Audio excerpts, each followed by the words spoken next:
Hello friends, ഗ്രീനീസിൻ്റെ പുതിയൊരു വീഡിയോയിലേക്ക് എല്ലാവർക്കും സ്വാഗതം. ഇന്ന് നമ്മൾ ഉണ്ടാക്കാൻ പോകുന്നത് ഒരു കരിമീൻ വറുത്തരച്ച കറിയാണ്. അത് എങ്ങനെയാണെന്ന് നോക്കാം. ഇത് കട്ട് ചെയ്ത് വൃത്തിയാക്കി കൊണ്ടുവരാം. കരിമീൻ നല്ലവണ്ണം കഴുകി വൃത്തിയാക്കി കൊണ്ടുവന്നിട്ടുണ്ട്. കല്ലുപ്പൊക്കെ ഇട്ട് കഴുകിയാണ് വെച്ചേക്കുന്നത്. ഇനി നമുക്ക് കറി തയ്യാറാക്കാം. തേങ്ങ വറുത്തരച്ച കറിയാണ് ഉണ്ടാക്കുന്നത്. തേങ്ങ നമുക്ക് മിക്സിയിലൊന്ന് ചെറുതായിട്ട് ക്രഷ് ചെയ്ത് കൊണ്ടുവന്നിട്ട് വറുത്തെടുക്കാം. അപ്പോൾ പെട്ടെന്ന് മൂത്ത് കിട്ടും.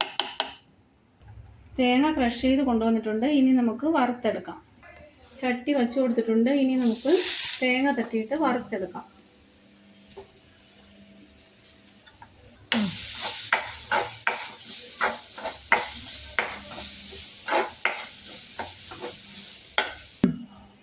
ചെറിയ തീയിൽ വേണം തേങ്ങ വറുത്തെടുക്കാൻ, അല്ലെങ്കിൽ കരിഞ്ഞു പോവും. ചെറിയ തീയിലിട്ട് കുറച്ച് സമയം നല്ലവണ്ണം തേങ്ങ ചുവന്ന് വരത്തക്ക രീതിയിൽ വറുത്തെടുക്കണം. തേങ്ങ ചെറുതായിട്ട് മൂത്ത് വന്നിട്ടുണ്ട്. ആ സമയത്ത് നമുക്ക് കുറച്ച് കുരുമുളക് ഇട്ട് കൊടുക്കാം.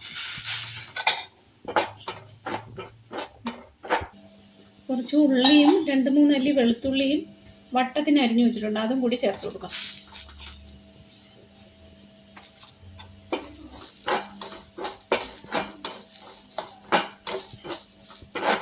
നല്ല ഗോൾഡൻ കളർ ആവുന്നത് വരെ വറുത്തെടുക്കണം.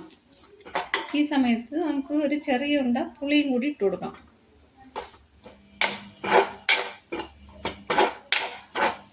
ഇപ്പോൾ തേങ്ങ മൂത്ത് വന്നിട്ടുണ്ട്. ഇനി നമുക്ക് പൊടികൾ ചേർത്ത് കൊടുക്കാം. ആദ്യം കുറച്ച് മഞ്ഞൾപ്പൊടി ചേർക്കാം. മുളക് പൊടിയും മല്ലിപ്പൊടിയും മിക്സ് ചെയ്തതാണ്. ഒരു 3 സ്പൂൺ ചേർത്ത് കൊടുക്കാം.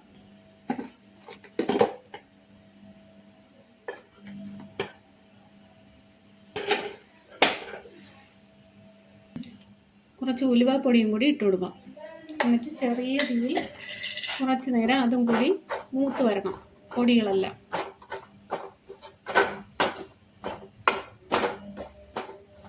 പൊടികളെല്ലാം നല്ലവണ്ണം മൂത്ത് വന്നിട്ടുണ്ട്. ഇനി നമുക്ക് വെളിയിലോട്ട് ഇറക്കി വയ്ക്കാം, അല്ലെങ്കിൽ കരിഞ്ഞു പോകും. തയ്യാറാക്കാനുള്ള ചട്ടി അടുപ്പത്ത് വെച്ച് കൊടുക്കാം. ഇനി വെളിച്ചെണ്ണ ഒഴിച്ചു കൊടുക്കാം. വെളിച്ചെണ്ണ ചൂടായി വരുമ്പോൾ കടുകിട്ട് കൊടുക്കാം.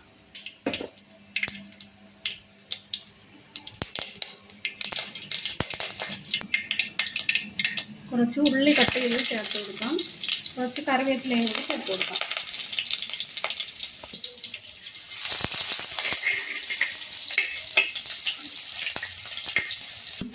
ഇപ്പോൾ ഉള്ളിയും കറിവേപ്പിലയും എല്ലാം മൂത്ത് വന്നിട്ടുണ്ട്.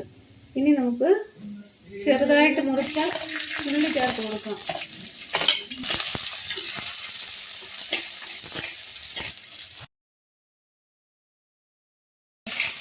ഉള്ളിയും തക്കാളിയും പച്ചമുളകും ചേർത്ത് കൊടുക്കാം. ഇത് വഴറ്റിയെടുക്കണം.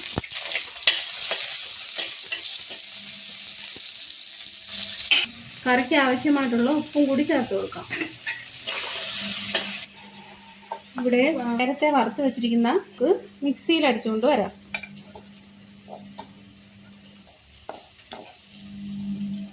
കുറച്ച് വെള്ളം കൂടി ചേർത്ത് നല്ലവണ്ണം അരച്ച് വെച്ചിട്ടുണ്ട്. ഇനി നമുക്ക് അരപ്പ് ചേർത്ത് കൊടുക്കാം. ഇവിടെ തക്കാളിയും മുളകും ഉള്ളിയും എല്ലാം നല്ലവണ്ണം വെന്തുടഞ്ഞ് വന്നിട്ടുണ്ട്. ഇനി ഇതിലേക്ക് അരപ്പ് ചേർക്കാം.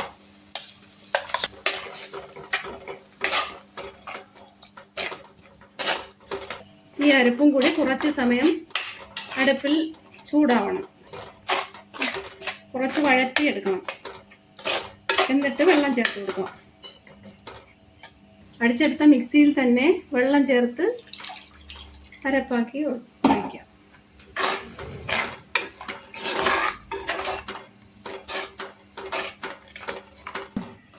അരപ്പ് നല്ലവണ്ണം തിളച്ച് വരുന്ന സമയത്ത് മീൻ ചേർത്ത് കൊടുക്കാം. നല്ലവണ്ണം തിളച്ച് വരട്ടെ. കറി തിളച്ചിട്ടുണ്ടോ എന്ന് നോക്കാം. കറി തിളച്ച് വന്നിട്ടുണ്ട്. ഇനി നമുക്ക് മീൻ ചേർത്ത് കൊടുക്കാം.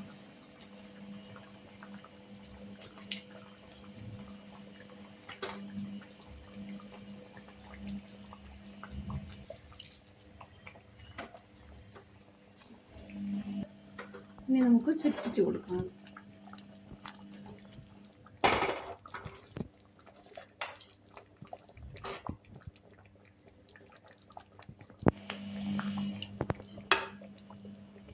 വീണ്ടും അടച്ചു വയ്ക്കാം.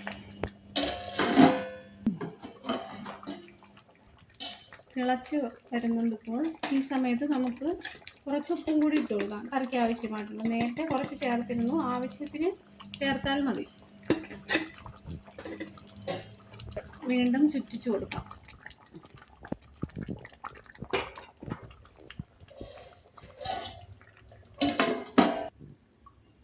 കറി ഇപ്പോൾ ഒരു 10 മിനിറ്റ് ആയിട്ടുണ്ട്. നല്ലവണ്ണം വെന്ത് തെളിഞ്ഞ് വന്നിട്ടുണ്ട് എണ്ണയൊക്കെ. ആ സമയത്ത് നമുക്ക് കുറച്ച് കറിവേപ്പിലയും കൂടി ചേർത്ത് കൊടുക്കാം.